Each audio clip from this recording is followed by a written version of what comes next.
26-এ vote আছে বাবা। বলে মুসলমান তুমি বাবরি করো, আরে হিন্দুরা তোমরা গীতা নিয়ে ব্যস্ত হও, হিন্দু মুসলমান ঝামেলা করতে থাকো।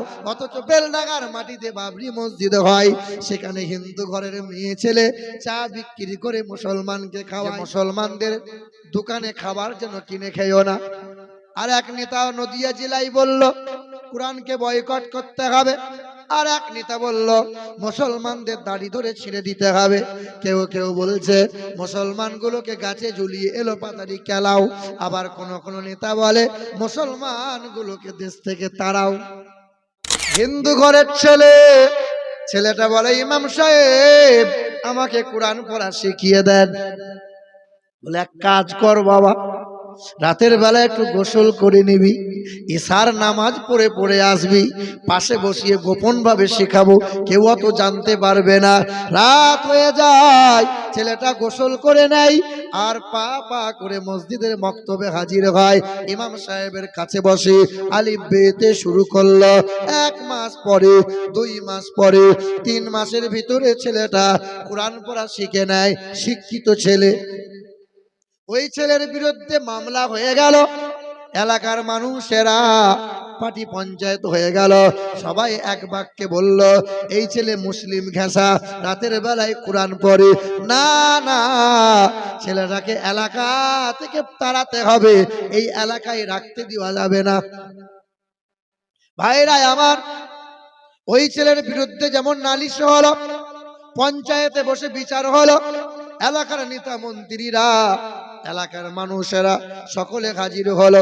ছেলেকে প্রশ্ন করলো বাবা বল, বাবা বল, হিন্দু ঘরে জন্ম নিয়ে কেন কোরআন পড়িস বাবা, কেন এত নবী নবী করিস কেন বাবা? আরে বেশি দূরকার কথা নয়, কয়েকটা জেলা পার করলে পাবে মেদিনীপুর জেলা, আরামবাগ থেকে যেতে হবে। আহারে ওই জায়গায় ওই ছেলেটা বলল আমি বেদ পড়লাম, রামায়ণ পড়লাম, কোরআন পড়লাম, পুরাণ পড়লাম, আমি দেখতে পেলাম নবীর প্রশংসা। বলে কি পেলি? বলে ইন্দ্রজোনা উপস্রোত নামে নরসংসা ভবিষ্যতে। বেদে লেখা আছে অষ্টগুণ প্রসন্তি পজন্তি প্রজ্ঞা চ প্রক্রম চ বহুভাষিতা চ দানং যথা শক্তি কৃতজ্ঞতা চ দ্বাদশং সকল পক্ষস মাধবে মাসি মাধবম জাতং দত্তা সাতু পুতরাং পিতরৌ রুষ্ট মনুষ্য সম্ভালে বিষ্ণু যশাস গিরিগে পা দুর্ভবম। পৃথিবীতে একজনা গুরু আসবেন, তিনি একটা ধর্মের গুরু হবেন না, তিনি হবেন জগৎ গুরু, বিশ্বের মহান নেতা, কল্যাণকর্তা, মানবতার বন্ধু। তিনি আসবেন 12 তারিখে, তিনি আসবেন সোমবারের দিনে, আসবেন রবিউল আউয়াল মাসে, তিনি আসবেন উচ্চ বংশে, মাধব মাসে, দ্বাদশ তিথিতে, উচ্চ গোত্রে। বাবার নাম বিষ্ণু যশা, মায়ের নাম সুমতি। বিষ্ণু যশার আরবি হবে আব্দুল্লাহ, সুমতির আরবি হবে মা আমিনা। ইন্দ্রজোনা উপস্রোত নামিনারা সংসা ভবিষ্যতে আম সন্তা সরতি শতপতি। তিনি হবেন সত্যপ্রিয়, তিনি হবেন সত্যবাদী, যিনি আমানতের খেয়ানত কোনোদিন করবেন না, যিনি জবানে কথা দিয়ে কথা খিলাপ করবেন না। তিনি এমন একজন মহান, পৃথিবীর বড় লজ্জাশীল মানুষ তিনি, পৃথিবীর তিনি 1 নম্বর সত্যবাদী মানুষ, তিনি মহামানব, কল্যাণকর্তা। নাম এসেছে নারা সংসা আম সন্তা সরতি শতপতি মার মেঘে সুন্দরাম মঙ্গলাম নারা সংসা। নারা সংসার বাংলা করলে হবে প্রশংসিত, আরবি হবে মুহাম্মদুর রাসূলুল্লাহ। ওই ছেলেটা বলল বেদ পুরাণ পড়লাম, নবীকে খুঁজে পেলাম, আমি ছুটে গিয়ে কোরআন পড়লাম। ওই কোরআন পড়ে জানতে পারলাম কোরআন শরীফের পারা নম্বর 29, সূরার নাম সূরা কলাম, আয়াত নম্বর 3, পৃষ্ঠা নম্বর 3, লাইন নম্বর 14। আবার পড়লাম কোরআন শরীফের পারা নম্বর 17, সূরার নাম সূরা আম্বিয়া, আয়াত নম্বর 110, পৃষ্ঠা নম্বর 10, লাইন নম্বর 6, কোরআন শরীফের পারা নম্বর 28, সূরার নাম সূরা জুমআ, আয়াত নম্বর 2, লাইন নম্বর 6। সন্দেহ হলে ইমাম সাহেবকে জিজ্ঞাসা করতে হয়। আল্লাহর কালাম বলে, হুয়াল্লাযী বাআসা ফিল উম্মিয়িনা রাসূলাম মিনহুম ইয়াতলু আলাইহিম আয়াতিহি ওয়া ইউযাক্কিহিম ওয়া ইউআল্লিমুহুমুল কিতাবা ওয়াল হিকমা। কোরআন বলে, ওয়া আরসালনাকা ইল্লা রাহমাতাল লিল আলামিন। নবী মুহাম্মদ সাল্লাল্লাহু আলাইহি ওয়াসাল্লামকে আমি আল্লাহ পাঠাইছি আসমানের জন্য, জমিনের জন্য, কুল কায়নাতের জন্য, সমগ্র জাহানের জন্য, জগৎগুরু, বিশ্বের মানবতার বন্ধু, মানব জাতির মুক্তির দাতা, রাহমাতাল লিল আলামিন জনাবে মুহাম্মদুর রাসূলুল্লাহ। ওই হিন্দু ঘরের ছেলেরা কুরআনটা বুকে নিল, শত মানুষের সামনে পড়ল কালমা লা ইলাহা ইল্লাল্লাহ মুহাম্মাদুর রাসূলুল্লাহ। কুরআন বুকে নিল, কালেমা পড়ে নিল, মাথায় টুপি নিল, সুন্নতি পোশাক পরল। আজ নামাজ পড়ে আর নামাজ কাজা করে না। এ মুসলমানের ছেলেরা, তোমার বাপ মা মুসলমান, তোমার বংশ পরম্পরা মুসলমান, মুসলমানের ছেলে হয়ে বলো কেন কোরআন বুকে নিতে পারলে না? কেন নবীর তরিকা গলায় ঝুলাতে পারলে না? ও মুসলিম ছেলে হয়ে যদি আল্লাহর নবীর এত বড় প্রেমিক হয়, কোরআন পড়তে পারে, নামাজ পড়তে পারে, তুমি তো মুসলমান, তোমার তো আগে দরকার। ভাইরা আমার, গোটা বিশ্বের মাটিতে আমরা মুসলমানরা কোনোদিন কখনো বলি নাই হিন্দুদের সঙ্গে চলা যাবে না, হিন্দুদের দোকানে খাওয়া যাবে না, কিন্তু বারবার বলে। কিছুদিন আগে হাওড়া জেলায় এক সভায় এই নেতা বলেছিল, যে অধিকারী ওই নেতা বলেছিল যে মুসলমানদের দোকানে খাবার যেন কিনে খেও না। আর এক নেতা নদিয়া জেলায় বলল কোরআনকে বয়কট করতে হবে। আর এক নেতা বলল মুসলমানদের দাড়ি ধরে ছিঁড়ে দিতে হবে। কেউ কেউ বলছে মুসলমানগুলোকে গাছে ঝুলিয়ে এলো পাতারি কেলাও। আবার কোন কোন নেতা বলে মুসলমানগুলোকে দেশ থেকে তাড়াও। কি গো, কয়েকদিন আগে কলকাতা ব্রিগেডে গীতা পাঠ হচ্ছিল, শুনেছেন না শোনেন নাই? খবর রাখেন না? গীতা পাঠ হচ্ছিল। হায় রে, রাজনৈতিক নেতা যারা গীতা পাঠে মশগুল ছিল, তারা 26-এ ভোট আছে বাবা, বলে মুসলমান তুমি বাবরি করো, আরে হিন্দুরা তোমরা গীতা নিয়ে ব্যস্ত হও, হিন্দু মুসলমান ঝামেলা করতে থাকো।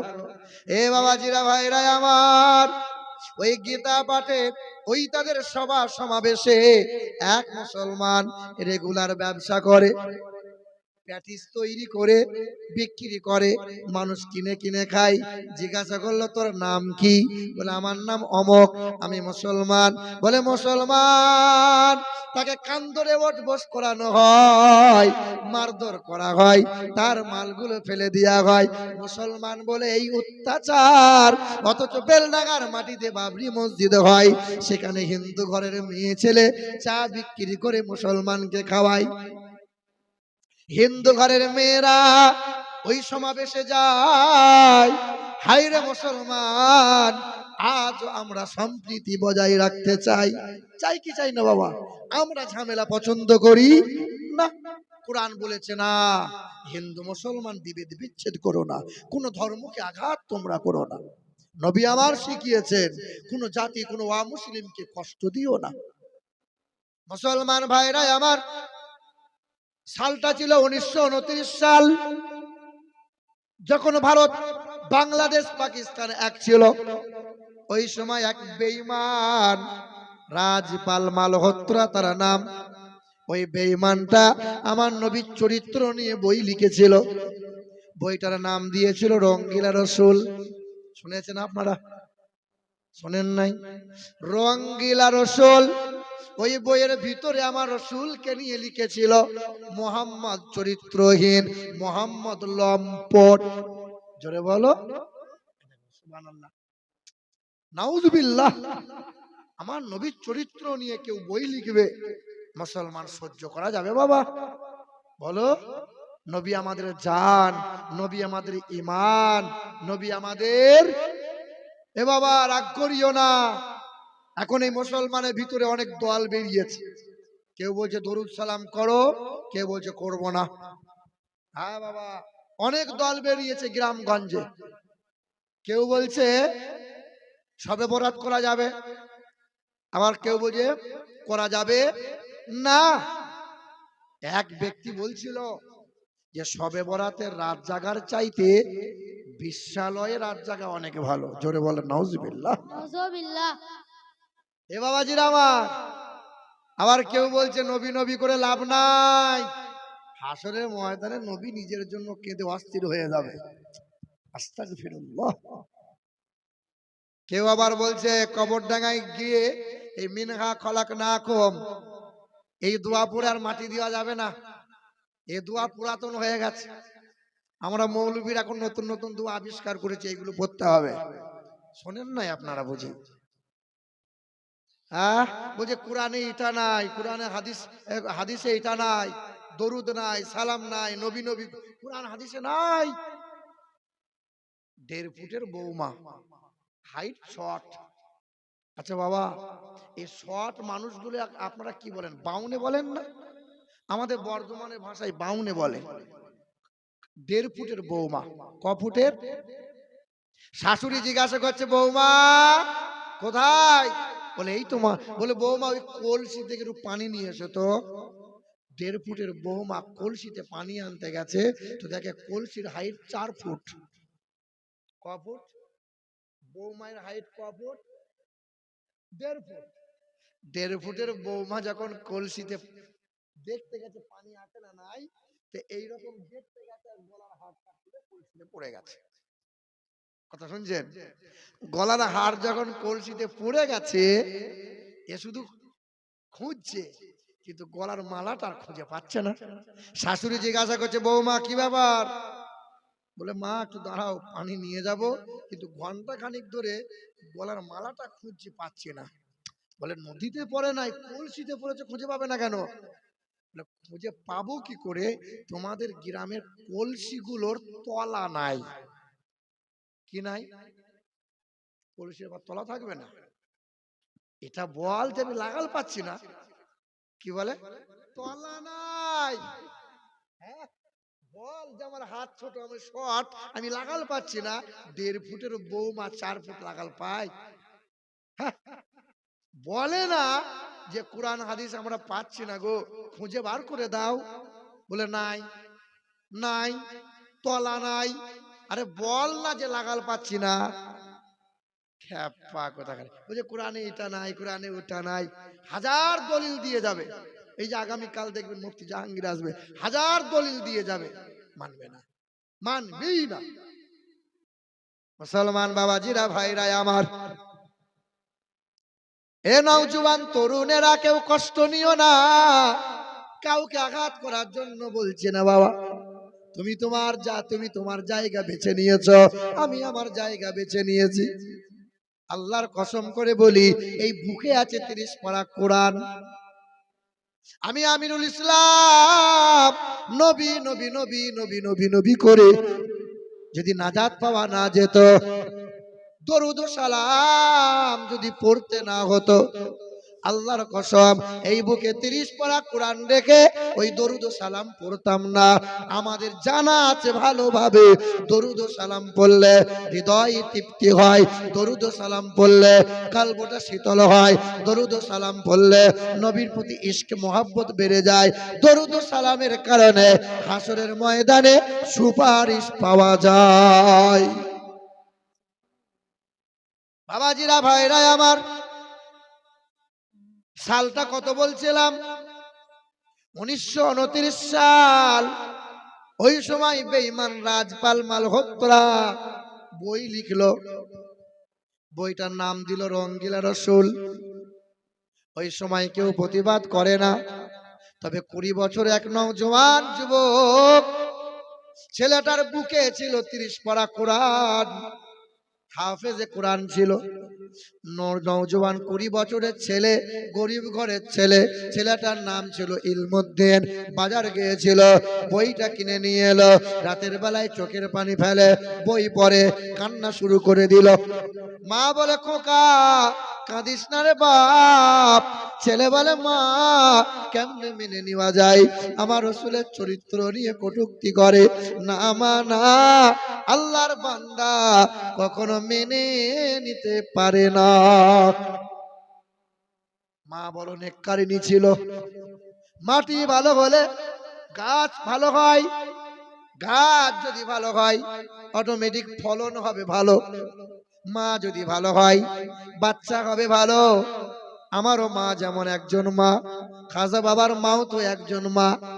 আমি যখন ছোট্ট ছিলাম এদের মতো, এই বাচ্চাগুলোর মতো যখন মাদ্রাসায় পড়তাম, 1 মাস 2 মাস পর যখন বাড়ি ফিরে আসতাম, থাকতে চাইতাম, যেতে মন হতো না মাদ্রাসায়। তেমন মার, শিক্ষকদের মারের ভয়। মা শুধু বলতো ছেলেটা আর 2 দিন থাক। বাপ বলতো না, ছেলে রাখা যাবে না। মা, যখন আমি মাকে সালাম দিয়ে বিদায় নিতাম, মা 2 রাকাত নফল নামাজ পড়ে মাথায় ফুঁক দিত, আর আল্লাহর কাছে 2 হাত তুলে মুনাজাত করে বলতো, ওগো দয়ার মালিক আল্লাহ, সন্তানকে তোমার রাগে দিয়েছি গো মালিক আল্লাহ। সন্তানের বুকে 30 পারা কোরআন তুমি ভরে দাও। হাসরের ময়দানে তোমার নবী পাকের ঘোষণা, হাফেজে কোরআন যারা হবে, বাপ মা নূরের তাজ মাথায় পাবে, তারা হতাশা হবে না। মাদ্রাসা তালবিলিম যারা হয় একটু বিচক্ষণ হয়, তারা দুষ্টু টাইপের হয়। হয় কি হয় না? দেখবেন বাপের যে ছেলেটা বদ, বাপ সামলাতে পারছে না, ওই ছেলেটাকে মাদ্রাসায় দেয়, যে মৌলবি তুই ঝামেলা পোয়া। কি গো, ঝামেলা মৌলবি তুই সামলা। যে ছেলে বাপ মায়ের কথা শোনে না, দুষ্টু, ওই ছেলেকে মাদ্রাসায় দেই। কেন? কোরআনের শীতল হাওয়া পেয়ে এই ছেলেটা একদিন আল্লাহওয়ালা হবে। ঠিক কিনা বাবা? তবে মাদ্রাসার ছেলেদের বুদ্ধি বেশি হয়। বুদ্ধি যদি বেশি না হলো, 1.5 বছর 2 বছরে গোটা কোরআনের হাফেজ কেমনে হলো? কি গো, একটা কথা মনে পড়ে গেল। এক মুরব্বীর বয়স 60 বছর। কত? 60। এই মুরব্বী কাজ নাই, কর্ম নাই, শুধু মৌলবীদের পিছনে খোঁচা মেরে মেরে বেড়ায়। দেখেন কিছু কিছু মানুষ আছে, সামনে গিয়ে হুজুরকে হাতে চুমা দিয়ে বলে, হুজুর এই এলাকাতে আপনার মতো হুজুর নাই। ওই লোকটাই আবার চায়ের দোকানে বসে বলে, খেজুর হুজুর লয় খেজুর। সমাজে এরকম লোক আছে না নাই? এ বাবা, তো 60 বছরের এক বয়স্ক চাকরি রিটায়ার হয়েছে, চাকরি নাই, সম্মান নাই, বউ আর সহ্য করতে পারে না, মুরব্বী হয়ে গেছে, দেহের গরম নাই। এবার এই লোকটা টুকটুক করে একটা মাদ্রাসায় গেছে, সামনে দাঁড়িয়ে বলছে, আসসালামু আলাইকুম। হাফেজ সাহেব তাকিয়ে দেখছে, এ সালাম তো মানুষের লয়, এ ফেরেশতার সালাম, এত সুর। কি ব্যাপার চাচা? বলে, বাপ এলাম। তো এলাম তো আসেন। সামনে এসে বলছে, বাপ একটা প্রশ্ন আছে। বলে, কি প্রশ্ন? বলে, আমি যখন ঘর থেকে বার হলাম তখন আমার ঘড়িতে বাজে 8টা।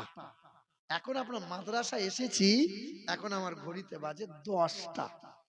হাফেজ সাহেব ছেলেগুলোকে পড়াচ্ছিল, 10 বছর 12 বছরের ছেলে সব কোরআন পড়ছে, ছেলেদের বিচক্ষণ বুদ্ধি। এ বাবা, তা আমার যদি বাড়ি থেকে আসতে মাদ্রাসায় 2 ঘন্টা সময় লাগে, বলো তো হাফেজ সাহেব আমার বয়স কত?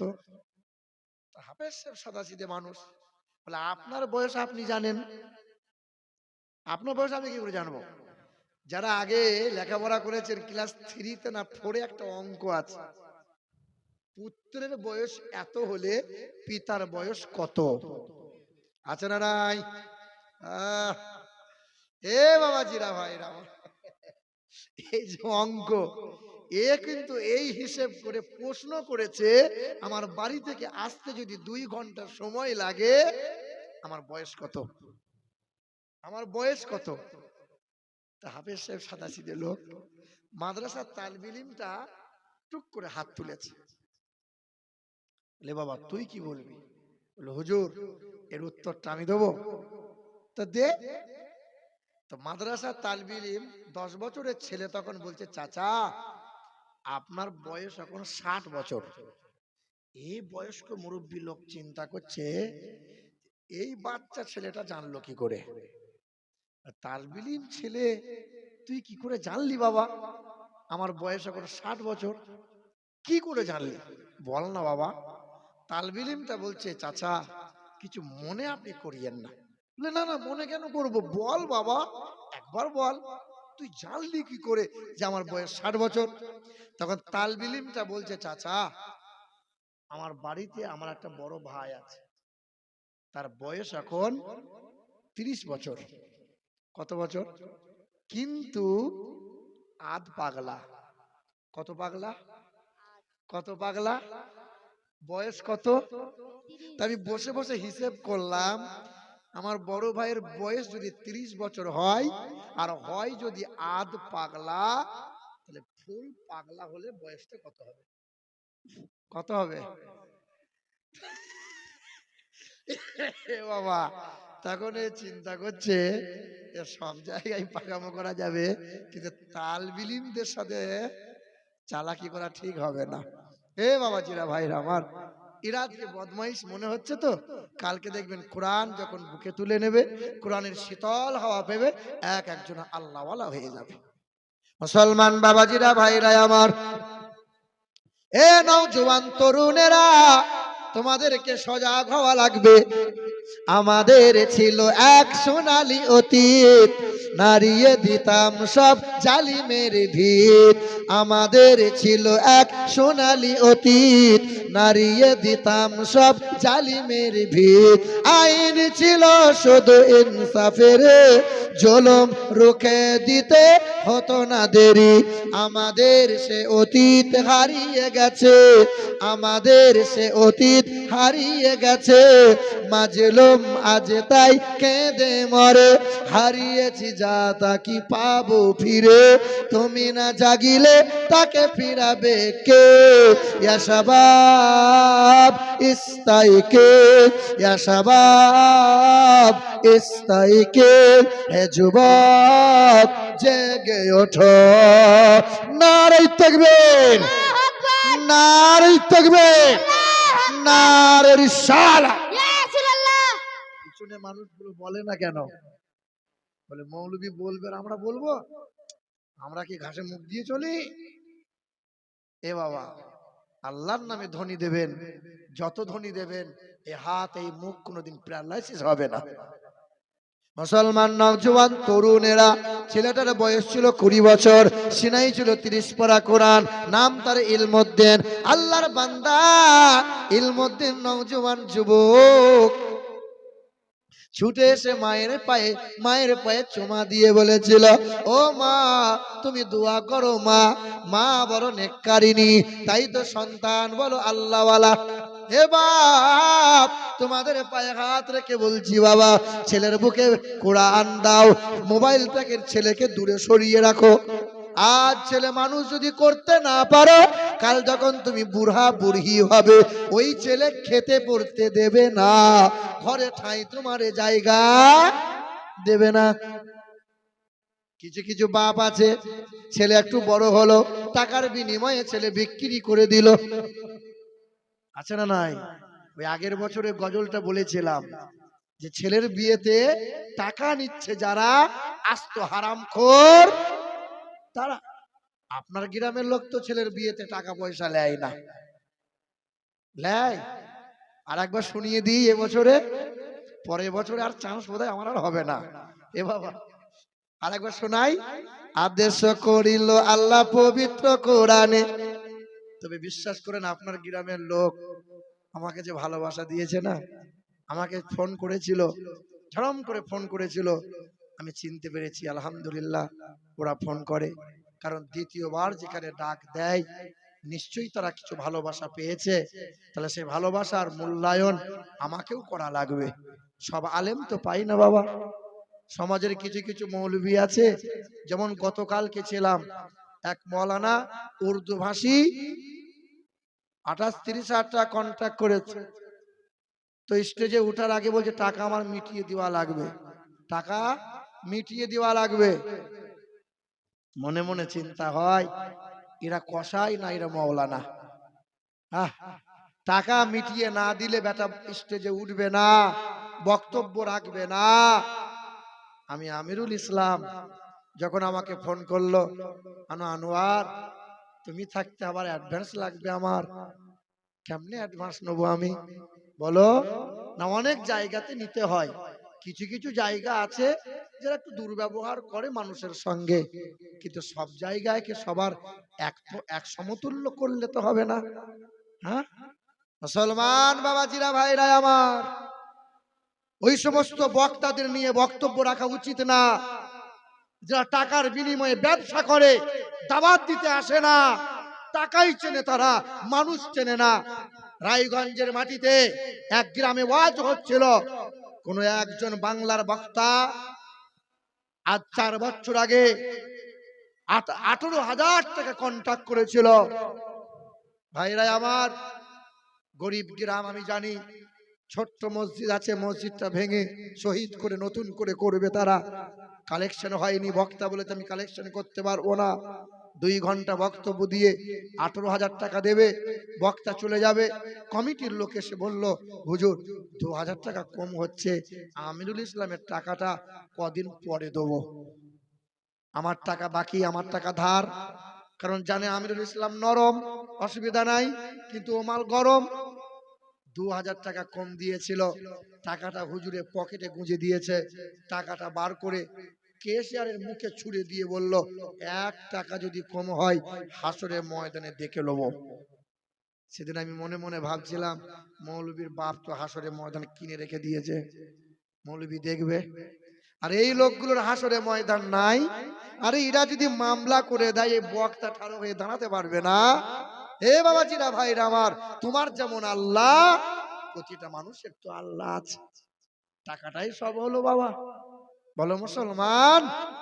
আমার শিক্ষিত বন্ধুরা, আমার সুধী মানুষেরা, এই ইউটিউবাররা কাল আমার ওয়াজটা কাটিং করে ছেড়ে দেবে, কিছু কিছু মৌলবীর আমাকে গাল দেবে, তো দিকে অসুবিধা কি আছে? হ্যাঁ মুসলমান ভাইরা আমার, এই মালদা জেলায় শুনে রেখে দেন, মালদা জেলায় আপনার স্টেশন থেকে 2 কিলোমিটার দূরে আরাপুর বলে একটা জায়গা আছে। আরাপুরের কাছাকাছি এক গ্রামে ওয়াজ করতে এসেছি, গরমের মৌসুম ছিল। কমিটির লোক বলছে, হুজুর লোকমান শেখের 2 তলার বাড়িতে এসি রুমে বসার ব্যবস্থা করেছি। আমি যখন গেলাম, আমি তো পাতলা পাড়া রোগা পড়া মানুষ, তাগড়াই তাগড়াই হুজুররা সব হাজির, মুরগির রান, কলজে ভুনা, মাছের মাথা ভাজা। তা আমি দেখছি হাঁড়ি খুলে আমার মালা নাই, আরে যাবে সব মাল এরকম ছিঁড়ছে বুঝলা না, খাচ্ছে। খাওয়ার পর রব্বানা, লোকমান শেখের 3 ছেলে যেন বাঁশতলায় ফেসে যায় না, ফুরুত করে যেন জান্নাতে চলে যায় আল্লাহ। কারণ মৌলভী সাহেব মানুষ তো, খেতে পেলে একটু দোয়া ভালোই হয়। কি বলছি বলো বাবা? এ বাবাজিরা ভাইরা আমার, বিশ্বাস করো, আমার এই 2 চোখে দেখা, আমি ঘটনা, পুরাতন ঘটনা বলছি না বাবা, বাস্তব কথা বলছি। 2 তলার ওপর থেকে আমি একবার উঁকি মেরে দেখলাম, নিচে তলায় রান্নাশালা আছে, মাটির ঘর, উপরে টিনের চাল দিয়ে ছাউনি করা আছে, মশারি টাঙানো আছে। মশারির ভেতরে ভাবলাম হয়তো গরু ছাগল আছে, কিন্তু না, মানুষ মনে হচ্ছে। ছুটে গিয়ে সালাম দিলাম, জিজ্ঞাসা করলাম, বাপ আপনি কে? বলে আমার নাম লোকমান শেখ, আমার 3 ছেলে বাপ।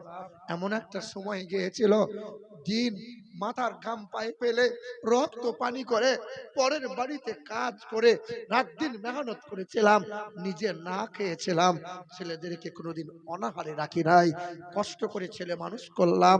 3 ছেলে বড় হলো, রাজমিস্ত্রি কন্ট্রাক্টরে কাজ করে, রোজগার করে 2 তলা বিল্ডিং করলো, 6টা রুম করেছে। 3 ছেলের বিয়ে দিলাম, 2টা করে ভাগ করে নিল।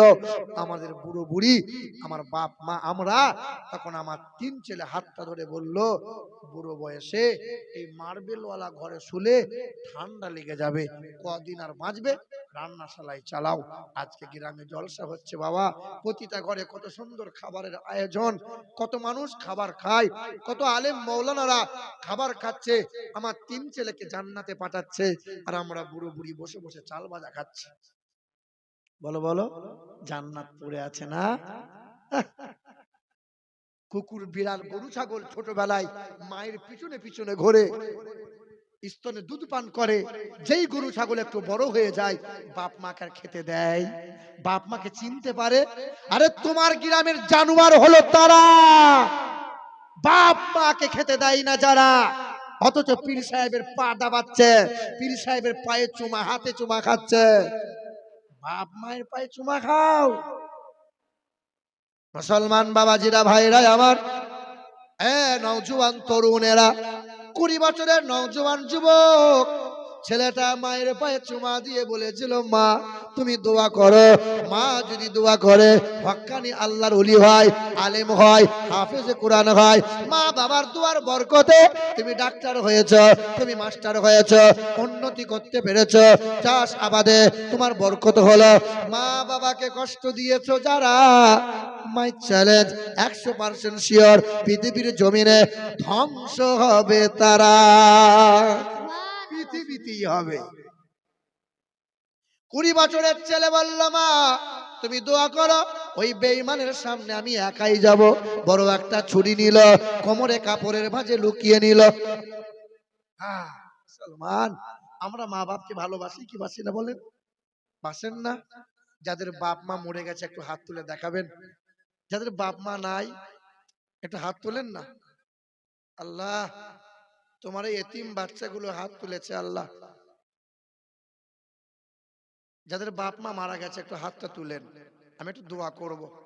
দুটো হাত তোলেন। আল্লাহ, যাদের বাপ মা নাই তারা হাত তুলেছে, মালিক এতিম তারা, কবরবাসী হয়ে গেছে, নীরবে নির্জনে শুয়ে আছে বাপ মা, জানি না কি হালতে আছে।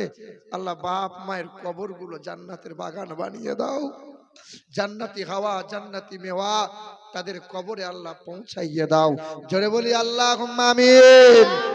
মুসলমান বাবাজিরা ভাইরা আমার, আমার মা বোনেরা, আমার নওজোয়ান তরুণেরা, 20 বছরের নওজোয়ান যুবক ছেলে মায়ের কাছে দোয়া নিয়ে পা পা করে দৌড়ে গেল। বেঈমান রাজপালের দরজার সামনে হাজির হলো। বলে, রাজপাল, আমার নবীর চরিত্র নিয়ে তুমি বই কেন লিখলে বলো? আমার নবীর চরিত্র নিয়ে কেন কটূক্তি করলে বলো? ওই সময় রাজপাল মালহোত্রা বলল, তোমার নবীর জন্য লিখেছি, তুমি কি করবে বলো? কোনো মুসলমান তো কেউ প্রতিবাদ করে না, তুমি 20 বছরের ছেলে, তোমার আবার এমন জ্বলন কেন ধরলো বাবা? বেশ করেছি, লিখেছি। আল্লাহর বান্দা ইলমুদ্দিন ছুরিটা বার করলো, রাজপালের বুকের মধ্যে গেঁথে দিল। রাজপাল মারা গেল, নওজোয়ান যুবকটাকে গ্রেফতার করে নিল, জেলে বন্দি করে দিল। আল্লাহর বান্দা ইলমুদ্দিনের বিরুদ্ধে ফাঁসির অর্ডার হয়ে গেল।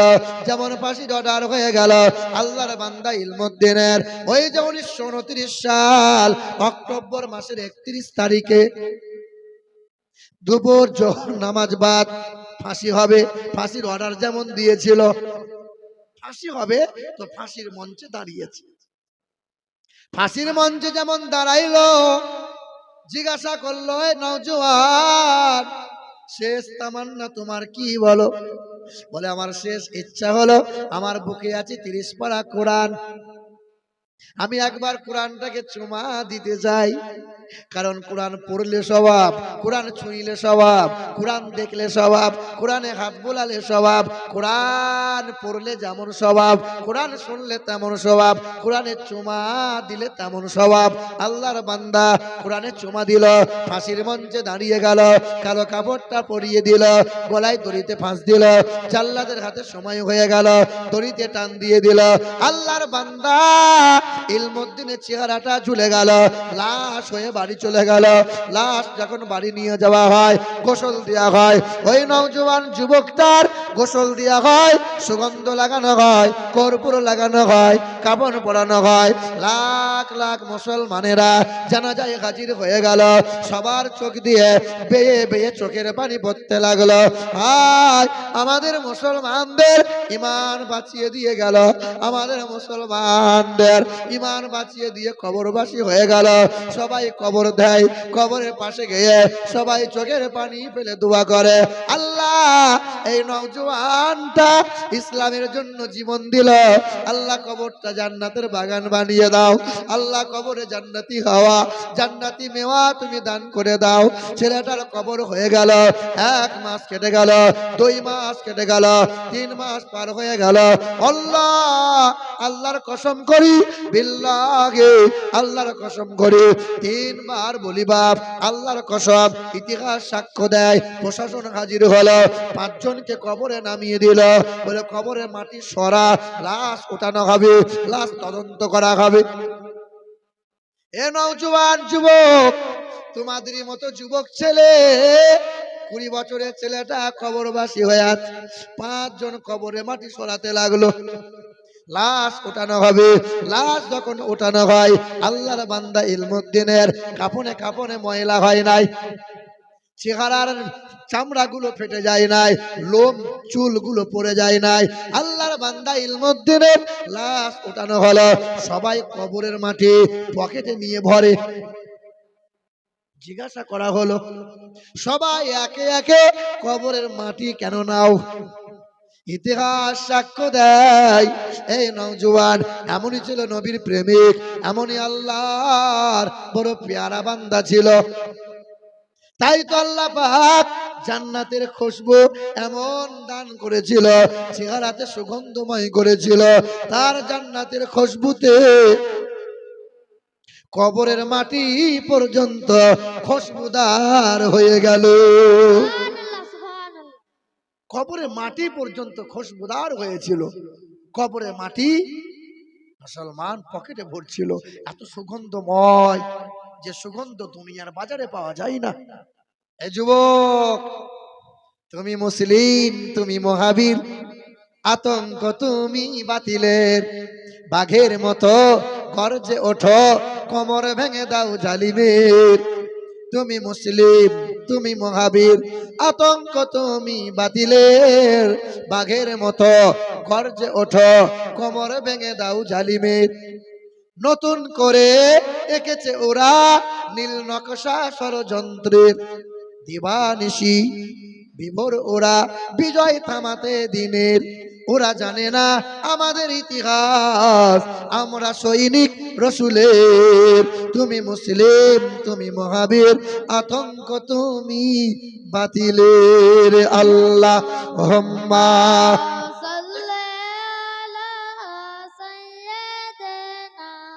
মাওলানা মুহাম্মদ ওয়া আলা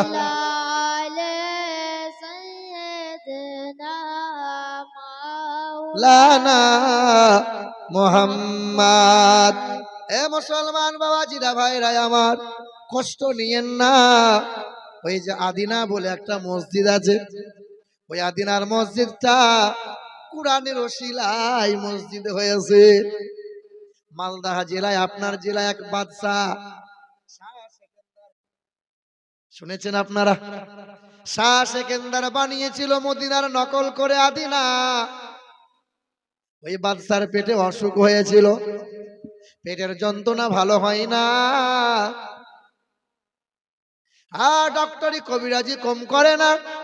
বাদশা শাহ সেকেন্দারের পেটের অসুখ কেমনে ভালো হবে?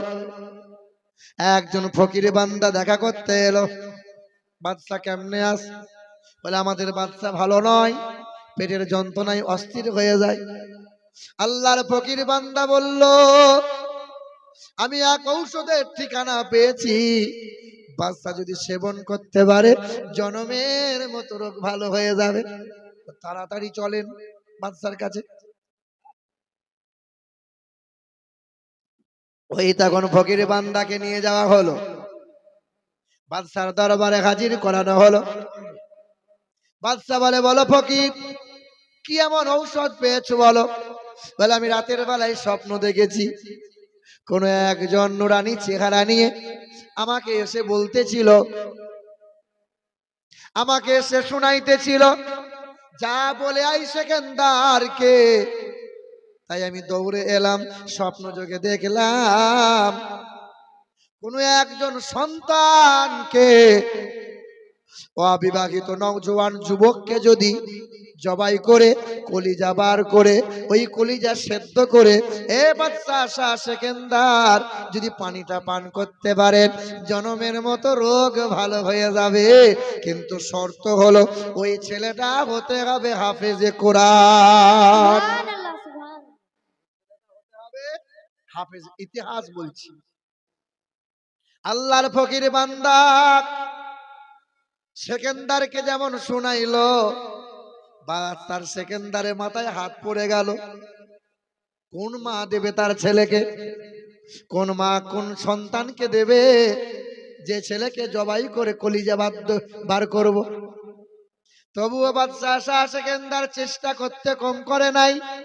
যাও, চলে যাও, মালদা গাজিলা ঘেটে নাও, দিনাজপুর যাও, কোচবিহার জলপাইগুড়ি যাও, মুর্শিদাবাদ বর্ধমানের দিকে যাও। প্রজারা চতুর্দিকে খোঁজাখুঁজি লাগলো, কোনো মা সন্তান দেয় না। কয়েক মাস কেটে গেল, ওপার বাংলা গেল। বাংলাদেশের পাবনা বলে একটা জেলা আছে। এই কথা বলিস না বাবা। পাবনা বলে একটা জেলা আছে। ওই পাবনা জেলায় এক এতিম বাচ্চা, 19 বছর বয়স, নওজোয়ান ছেলে। ছেলেটা হাফেজে কোরআন, বাবা নাই, চাচার কাছে লালিত পালিত হয়। গোপনে গোপনে চাচা খবর পেয়ে টাকার বিনিময়ে ছেলেটাকে বিক্রি করে দেয়। ছেলেও জানে না, মা জানে না যে আমি বিক্রি হয়ে গেছি। চাচা বলে, খোকা ভারতে পাঠাইও, তোমাকে লেখাপড়া করতে হবে। মা দোয়া করে আমার ছেলে যেন বড় আলেম হয়, আমার ছেলে যেন অনেক উন্নত করে, আল্লাহকে যেন রাজি খুশি করে নিতে পারে। মা দোয়া করে, চোখের পানি ফেলে ছেলেকে বিদায় দেয়।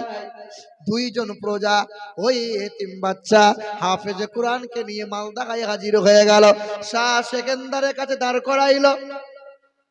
ও বাচ্চা শাহ সেকেন্দার, এই নিয়ে এসছি, দেখেন হাফেজে কোরআন, এতিম ছেলে, বড় নুরানি ফুটফুটে সন্তান। বলে, ঘরে বন্দি রাখো। ঘরে বন্দি করে দিল। বলে, যা চাইবে তারে তাই দাওয়াত, কাল তারে গোসল করিয়ে সকাল বেলায় বেলা 10টার সময় জবাই করা হবে। শাহ সেকেন্দার ছেলেকে জবাই করবে, কিন্তু ছেলে জানে না আমার জবাই। মহিলা খাবার নিয়ে এসে বলেছে, বাবা জনমের মতো খেয়ে নে, কাল থেকে আর খেতে পাবি না। কারণ? জানিস না বাবা, কালতে জবাই করবে তোরে। ওই বাদশা শাহ সেকেন্দারের দরবারে জবাই হবে। আল্লাহর বান্দা 19 বছরের ছেলে, চোখের পানি দরদর করে গড়িয়ে গেল। কোরআন তেলাওয়াত শুরু করে দিল, মালিকের দরবারে দোয়া করতে লাগলো, ও দয়ার মালিক আল্লাহ, মরণের ভয় পাই না, একদিন তো মরা লাগবে। ছোট বলো, বুড়া বলো, যুবক বলো, নওজোয়ান বলো, আল্লাহ তোমার ডাকে সাড়া দেওয়া লাগবে। ফাইদা জা আজালুহুম লা ইস্তাখিরুনা সাআতাও ওয়া লা ইস্তাকদিমুন। ছোট বলো, কালো বলো, ফর্সা বলো, গরিব বলো, ধনী বলো, আমি আল্লাহর ডাকে সাড়া দেওয়াই লাগবে। কখন কোন সময় ডাকবো আমি আল্লাহ জানাবো না। হঠাৎ করে মালাকুল মাউত ফেরেশতা হাজির হবে, ওই সময় বাহানায় কোনো কাজ করবে। এই তো কয়েকদিন আগে কলকাতা খিদিরপুরে বাসের ড্রাইভার বসে আছে বাবা, গোটা বাস প্যাসেঞ্জার ভরে গেছে, টাইম হয়ে গেছে। কন্ট্রাক্টর বারবার বাড়ি দেয়, বাস ছাড়ে না। ছুটে গিয়ে যখন গায়ে হাত দেয়, ড্রাইভার তখন ঘুমিয়ে গেছে। এ ঘুম সেই ঘুম নয়, এটা হলো জনমের ঘুম, মানে ইন্তেকাল হয়ে গেছে। এই বীরভূম রামপুরহাটের সন্নিকটে এক জায়গায় রেশন দিচ্ছিল, রেশন লম্বা লাইন আছে, কেউ আটা নেবে, কেউ চাল নেবে। আহারে লম্বা লাইন, রেশনওয়ালা দোকানদার রেশন দিচ্ছিল, হঠাৎ করে রেশনওয়ালা ঘুমিয়ে গেল। 3 দিন আগে বাংলাদেশের এক বক্তা ওয়াজ করছিল, ওয়াজ করতে করতে ঝিমিয়ে গেল। আহারে আল্লাহর বান্দা আলেম, হাজার মানুষের জনতার সামনে ইন্তেকাল। আমি যে কথা বলছি এখন ইন্তেকাল হবে না, বলতে পারবো বাবা কার কখন মরণ হবে? যুবকরা বলে বুড়োরা তো আগে মরবে। কারা আগে মরবে গো? হ্যাঁ, যুবকরা। কার কখন মরণ হবে কেউ বলতে পারবো আমরা?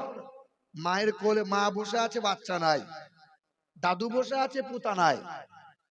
আজকে মরলে কালকে 2 দিন, পরের দিন কেউ কাঁদবে না। যাদের জন্য করলা কামাই, মরলে তারা চিনবে না। আজকে মরলে কালকে 2 দিন, পরের দিন কেউ কাঁদবে না। যাদের জন্য করলা কামাই, মরলে তারা চিনবে না। কেউ চিনবে? আপনি হয়তো ভাবছেন যে আমি যখন মারা যাব আমার ছেলে রাত দিন কাঁদবে, খাবে না। আপনি হয়তো ভাবছেন আপনার বউ 6 মাস চোখের পানি ফেলবে, ঘুমাবে না। আপনি মরবেন, আপনার বিবি কাঁদবে, পাড়ার মেয়েরা এসে বলবে, হ্যাঁ খালা তুমি খাওনি, না খেলে কি কাঁদতে পারবে, খাও। লাশ পড়ে আছে, আপনার বিবি হাম হাম করে চালাবে। কি গো, আপনি মারা যাবেন, গ্রামের লোক সবাই খাবে, সূর্য উঠবে, আকাশে চাঁদ উঠবে, গ্রামের লোক হাসবে, চাষ আবাদ সবাই করবে, হাট বাজারও চলবে। বাপ তুমি শুধু থাকবে। মারা যাবে 6 মাস পরে ওই ছেলে কবর ডাঙ্গা ভুলে যাবে, বাপের বাড়ি কোন জায়গায় শুইয়ে রেখেছি বাপের খবর মনে রাখবে না।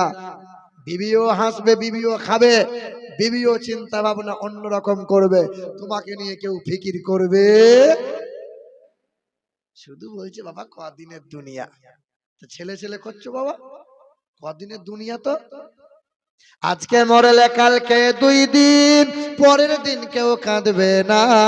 যাদের জন্য করলা কামাই, মরলে তারা চিনবে না।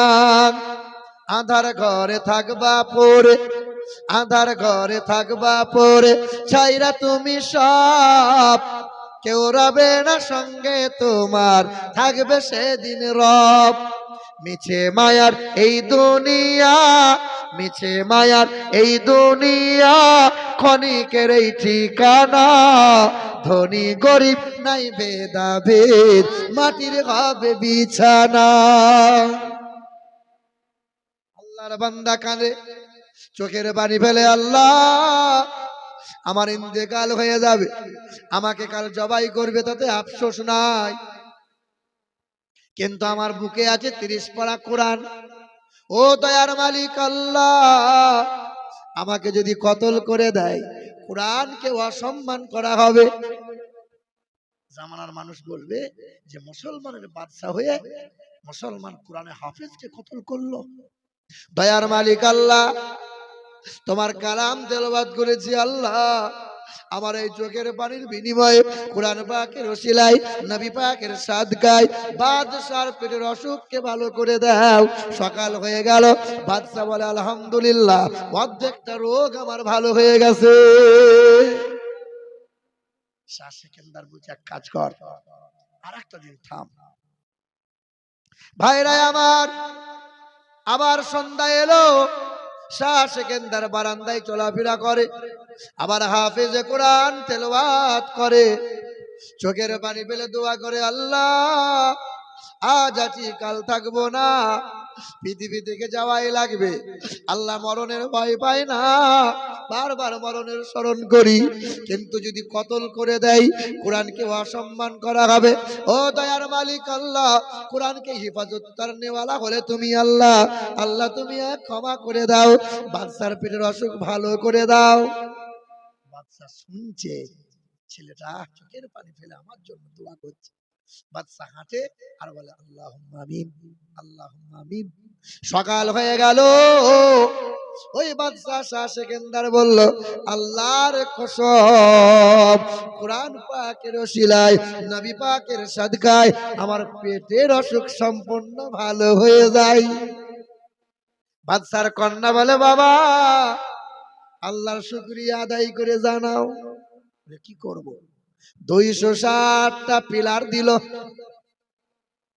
80 খানে গম্বুজ বানাইলো, বিরাট আকার নিয়ে জাতীয় সড়কের পাশে ফাঁকা জায়গায় আদিনার মসজিদ হলো। মদিনার নকল করে কন্যার কথা শুনে আল্লাহর শুকরিয়া আদায় করলো। কোরআন পাকের ওসিলায় রোগ ভালো হয়েছে বলে আবার করলো কি, ওই এতিম বাচ্চা হাফেজ কোরআনকে নিয়ে কন্যার সঙ্গে বিবাহ দিল। আদিনার মসজিদ বানিয়েছিল শাহ সেকেন্দার। বাচ্চা যখন চলে গেল, বাচ্চার আসনটা জামাই পেল। মা বলেছিল, আল্লাহ ছেলেকে পাঠাইছি তোমার রাহে, তুমি হেফাজত করবে, ছেলের ভবিষ্যৎ যেন উজ্জ্বলময় হয়ে যায়, মায়ের দোয়া কি বৃথা যায়? এ নওজোয়ান তরুণেরা, এ আমার যুবক ভাইরা, আল্লাহর কালামকে ভালোবাসি কি বাসি না বাবা? এই কোরআনের সঙ্গে বেয়াদবি করে কেউ পার পায় নাই। আমি প্রায় জায়গাতে গজল বলেছি যে কোরআনের সঙ্গে যারা বেয়াদবি করেছে একদিন ঘুরে এসে তারাই কালেমা পড়ে মুসলমান হয়ে। হিন্দুদের একটা মন্ত্র আছে জানেন, কোন হিন্দু মানুষ যখন মারা যায় পুরানোর আগে তার কানে কানে বামুন এক মন্ত্র শোনায়। ওই মন্ত্র শোনানোর পর তাকে যখন শ্মশানে শুয়ানো হয় আর মুখে যখন আগুন দেওয়া হয়, শিরা যখন টান ধরে যায়, শ্মশানের চিতাতে বসে লাশ তখন এরকম ঠাড়ো হয়ে যায়। শিরায় টান ধরলে লাশ ঠাড়ো হবে, আর এই 4 জন 2 বোতল মেরে দিয়ে বাঁশে করে বাড়ি মারবে, এই ঠাড়ো হবি না, শো। কি গো, লাশ পুরানো দেখেছেন না আপনারা? যখন পুরাই এই শিরা টান ধরে যায়, লাশ তখন ঠাড়ো হয়ে যায়, এরা তখন বাঁশে করে বাড়ি মিলে শোয়ায়। কলকাতা ঠাকুরপুকুর বলে একটা জায়গা আছে, আমার গাড়িটা একদিন ধরেছিল ঠাকুরপুকুরে। কেন? আমার ড্রাইভার সিগন্যাল মানে নাই বলে। গঙ্গাসাগরে মহফিল ছিল, তো 5 জন পুলিশ আমার গাড়ি ধরেছে যে তুমি ওভার স্পিড চালিয়েছো, সিগন্যাল মানো নাই, তোমাকে ফাইন দেওয়া লাগবে 5000। মানে ঘাম ঝরানো পয়সা পুলিশকে দেবো? গাড়ি থেকে আমি নামলাম, তো এক পুলিশ অফিসার বলছে আপনাকে খুব চেনা চেনা লাগছে। আলহামদুলিল্লাহ, পুলিশের সঙ্গে চেনা পরিচয় হলে কাজ আছে। কি বলছেন বলেন? এ বাবা, তা আমাকে বলছে হুজুর আপনাকে খুব চেনা চেনা লাগছে, ভালো করে দেখুন একটু যদি চিনতে পারেন। তো বলছে আপনাকে কোথায় যেন আমি দেখেছি। কোথায় বলুন তো? তখন বলছে আপনাকে মোবাইলে দেখেছি। আলহামদুলিল্লাহ, হ্যাঁ মোবাইলে একটু থাকি বেশি আমি, কারণ এরা তো ছাড়ে না, সব মোবাইলে ঢুকিয়ে রেখে দিয়েছে। এ বাবা, তা বলে আপনি হুজুর মানুষ, আপনাকে আর কি বলবো, আপনার কাছে কি টাকাই বা লোবো, তবে ভুল করিয়েন না, আপনার ফোন নম্বরটা দেন। আমার ফোন নম্বর নিল, আর আমিও ফোন নম্বরটা নিলাম, কারণ পুলিশের সঙ্গে যোগাযোগ রাখা ভালো। রাস্তাঘাটে ঝামেলা হলে স্যার একটু দেখেন, কারণ আমি তো মেম্বার নয়, নেতা, আমি মেম্বার। তবে আপনাদের বলে দিয়ে যাই, নেতা হন মেম্বার হন বাপ, পৃথিবীর জমিনে 2 অপরাধ করবেন না। 1, কোন মানুষের হক মেরে খাবেন না। 2, ক্ষমতার বল আছে, দলের বল আছে, পার্টির বল আছে, এই বল দেখিয়ে কোনো মানুষকে শাসাবেন না, কারো জমি জায়গা দখল করে নিয়েন না। এই গুনাহ আল্লাহ মাফ করবে না, পৃথিবীর কোনো পীর আপনাকে মাফ করাতে পারে না।